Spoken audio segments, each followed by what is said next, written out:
Opa pessoal, beleza? Bom, bora para mais uma ficha técnica aí, mas desta vez eu não vou falar de alguma espécie em específico, como eu falei no último vídeo sobre o Poecilia calcana. Desta vez eu escolhi falar de um gênero, um grupo de peixes, que é do gênero Phalloceros, conhecido popularmente como guaru. Por sinal, esse gênero de peixe tem uma espécie aqui que é da região onde eu moro, que é o Phalloceros reise. Porém, o Phalloceros reise é uma espécie relativamente nova, assim, descrita pela ciência. Porque o Phalloceros é um gênero que foi descrito oficialmente pela ciência em 1907, lá no começo do século passado. Mas na época, era descrito dentro desse gênero apenas o Phalloceros caldimaculatus. As outras espécies ainda não tinham sido fragmentadas, ou seja, não tinham recebido nome próprio ainda, um nome específico, né? Então era tudo Phalloceros caldimaculatus. Por sinal, ainda tem muita espécie aí de Phalloceros a ser descrita pela ciência, estudada e descrita pela ciência. Apenas algumas espécies desse aglomerado de populações de Phalloceros caldimaculatus que foi oficialmente descrita como nova espécie. Por sinal, todas elas aqui do Brasil.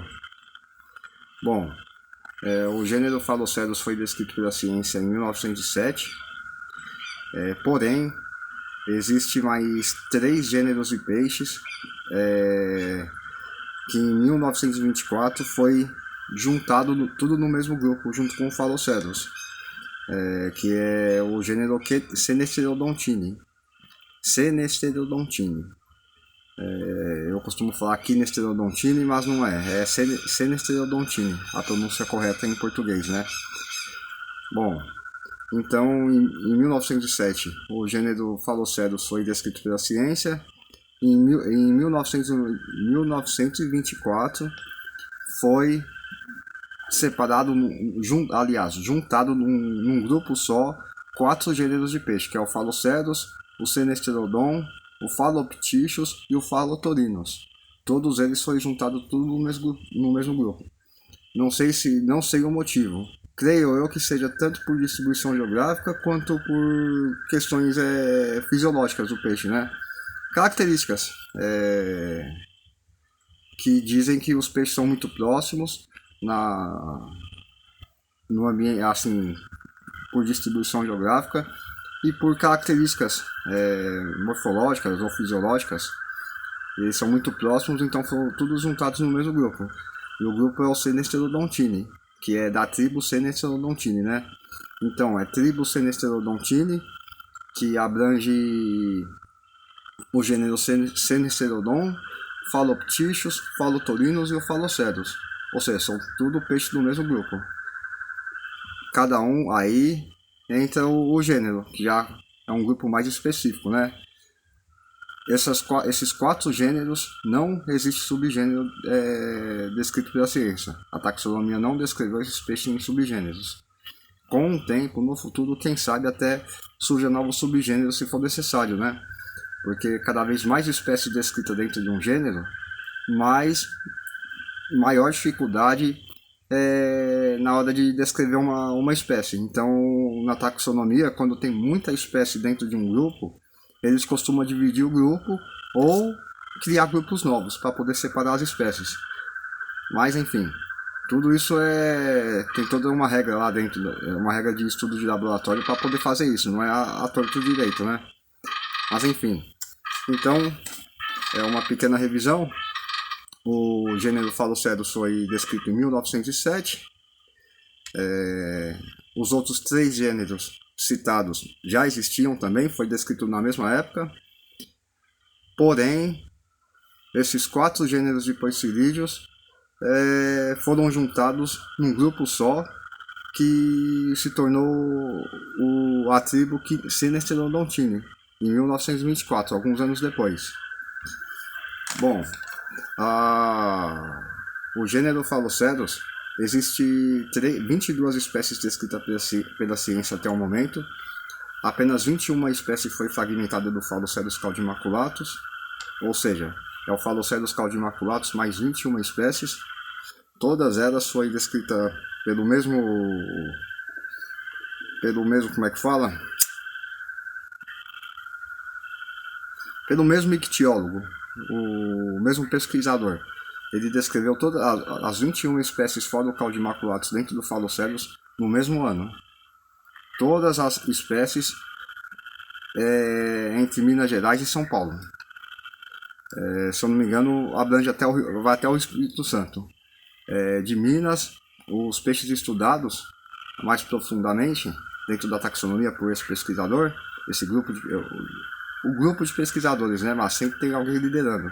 Por esse pesquisador, o líder das pesquisas, abrangeu populações entre Minas Gerais e Espírito Santo, dando mais foco às populações de Minas Gerais.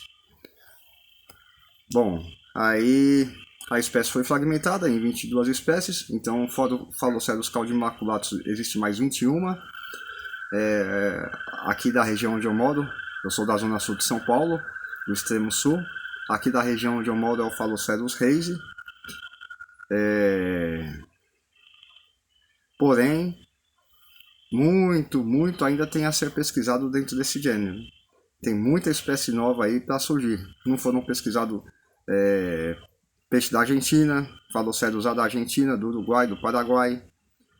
Bom, por falar nisso, a distribuição geográfica do gênero Phalloceros se estende entre o norte da Argentina, abrangendo Uruguai, Paraguai e parte do sul e sudeste do Brasil. Aliás, sudeste do Brasil boa parte do sudeste do Brasil existe esse peixe em forma nativa, vivendo em sua forma nativa ainda, os locais que não foram poluídos.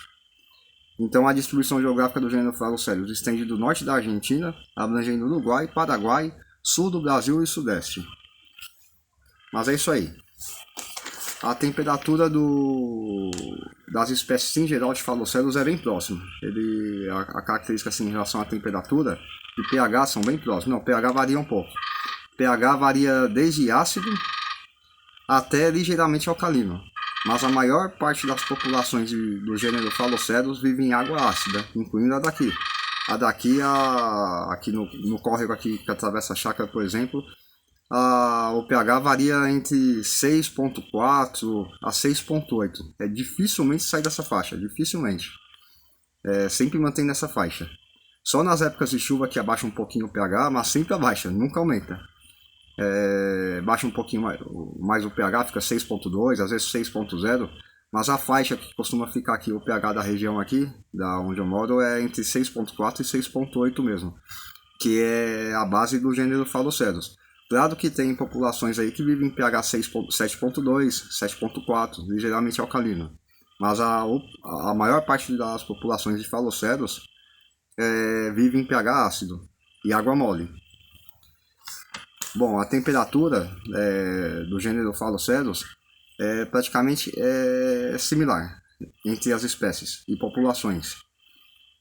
Varia entre 16 e 25 graus centígrados.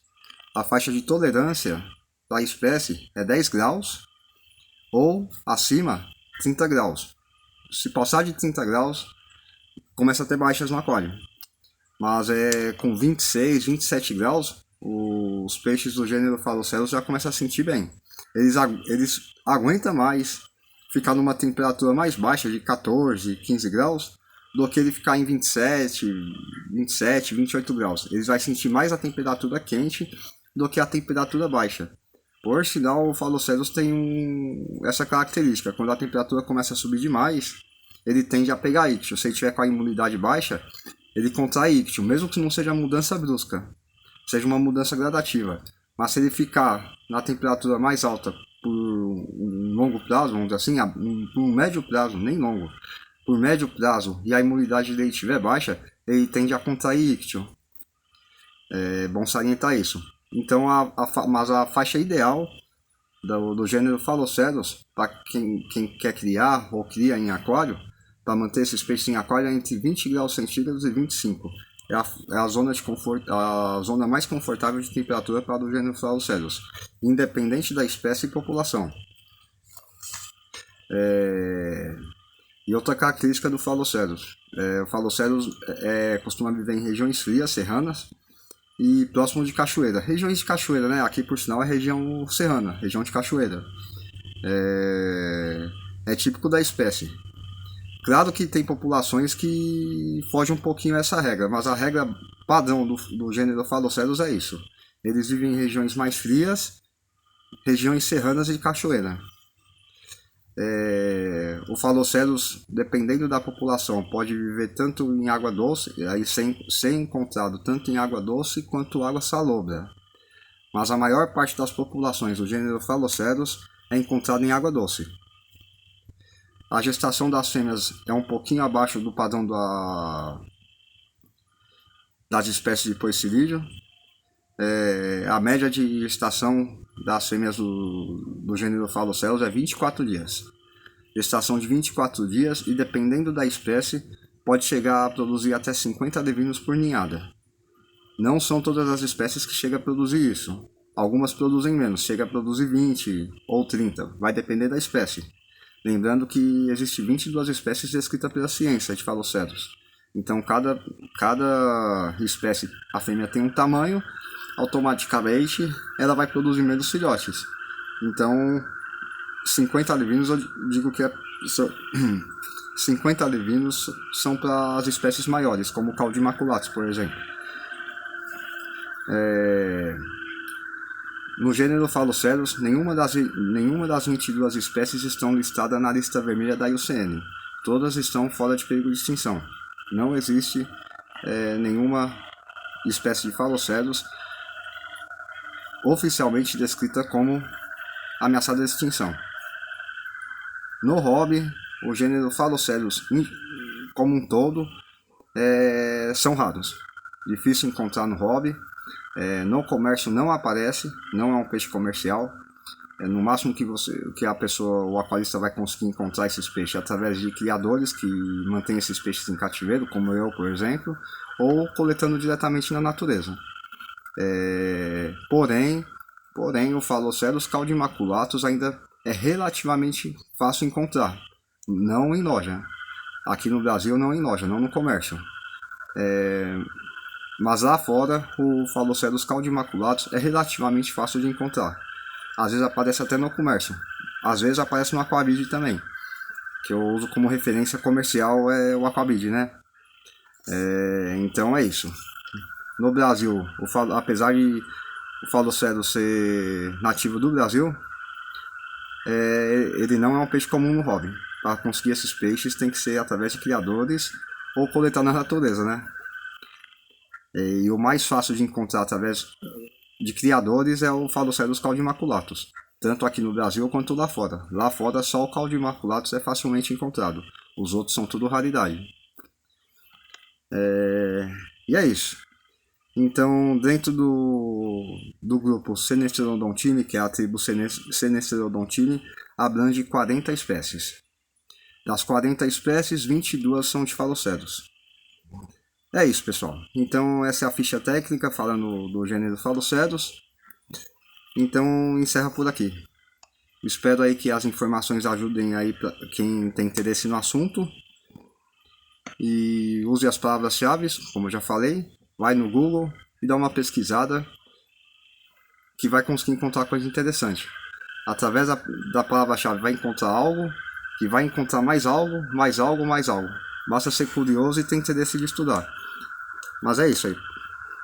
Agradeço aqui quem assistiu o vídeo até aqui. Agradeço a todos que chegou até aqui no vídeo. E espero que eu tenha ajudado aí a criar novos entusiastas dos peixes vivíparos selvagens, né? Especificamente os porcilídeos, que é um dos objetivos do meu canal, inspirar novos entusiastas. Mas é isso, pessoal. Valeu aí e até o próximo vídeo.